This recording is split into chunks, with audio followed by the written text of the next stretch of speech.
The Adventures of Huckleberry Finn by Mark Twain. Chapter 4. Well, 3 or 4 months run along, and it was well into the winter now.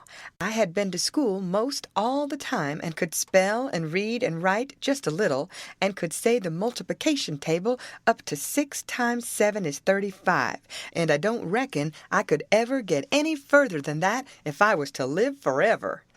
I don't take no stock in mathematics anyway. At first I hated the school, but by and by I got so I could stand it.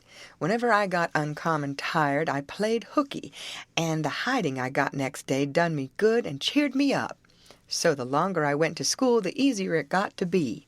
I was getting sort of used to the widow's ways, too, and they weren't so raspy on me.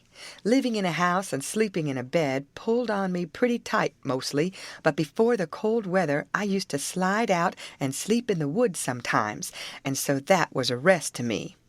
I liked the old ways best, but I was getting so I liked the new ones too a little bit. The widow said I was coming along slow but sure and doing very satisfactory. She said she weren't ashamed of me. One morning I happened to turn over the salt cellar at breakfast. I reached for some of it as quick as I could to throw over my left shoulder and keep off the bad luck, but Miss Watson was in ahead of me and crossed me off. She says, "Take your hands away, Huckleberry. What a mess you are always making." The widow put in a good word for me, but that weren't going to keep off the bad luck. I knowed that well enough. I started out after breakfast feeling worried and shaky and wondering where it was going to fall on me and what it was going to be. There is ways to keep off some kinds of bad luck, but this wasn't one of them kind, so I never tried to do anything, but just poked along low-spirited and on the watch-out. I went down to the front garden and clumb over the stile where you go through the high board fence. There was an inch of new snow on the ground, and I seen somebody's tracks. They had come up from the quarry and stood around the stile a while, and then went on around the garden fence. It was funny they hadn't come in, after standing around so. I couldn't make it out. It was very curious somehow. I was going to follow around, but I stooped down to look at the tracks first. I didn't notice anything at first, but next I did. There was a cross in the left boot heel made with big nails to keep off the devil. I was up in a second and shinning down the hill.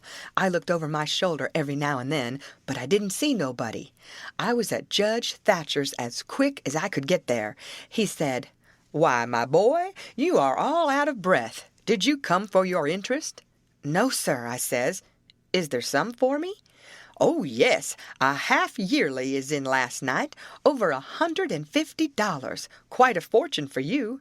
You had better let me invest it along with your 6,000, because if you take it, you'll spend it." "No, sir," I says, "I don't want to spend it. I don't want it at all, nor the 6,000 nother. I want you to take it. I want to give it to you, the 6,000 and all." He looked surprised. He couldn't seem to make it out. He says, "Why, what can you mean, my boy?" I says, "Don't you ask me no questions about it, please. You'll take it, won't you?" He says, "Well, I'm puzzled. Is something the matter?" "Please take it," says I, "and don't ask me nothing. Then I won't have to tell no lies."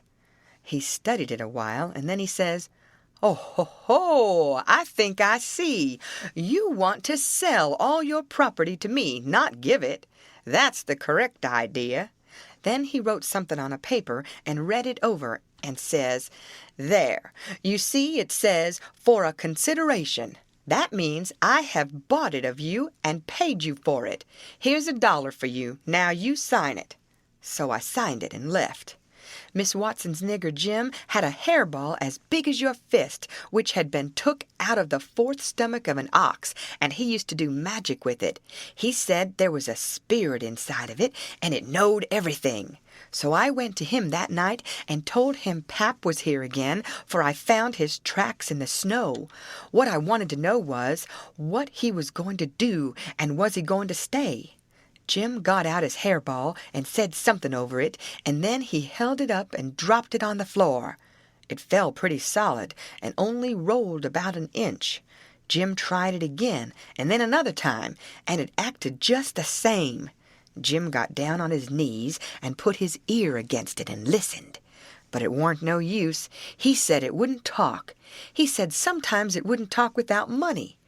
I told him I had an old slick counterfeit quarter that warn't no good because the brass showed through the silver a little, and it wouldn't pass nohow, even if the brass didn't show, because it was so slick it felt greasy, and so that would tell on it every time.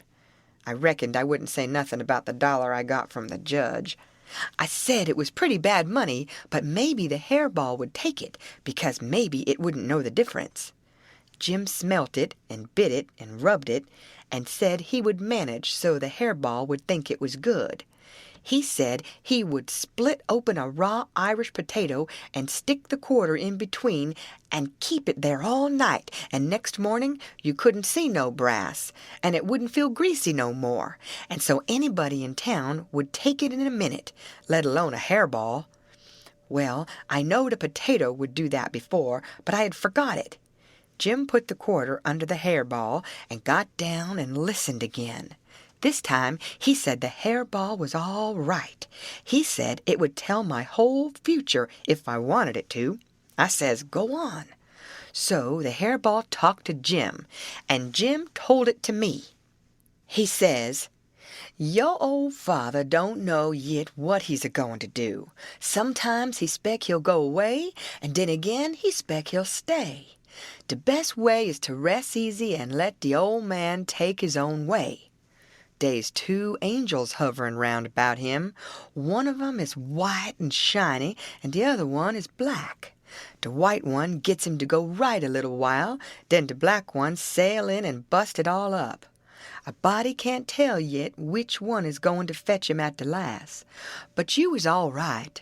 You goin' to have considerable trouble in your life, and considerable joy. Sometimes you're going to get hurt, and sometimes you're going to get sick, but every time you's going to get well again.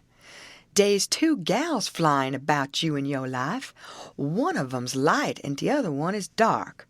One is rich, and the other is po'. You's going to marry the po' one first, and the rich one by and by.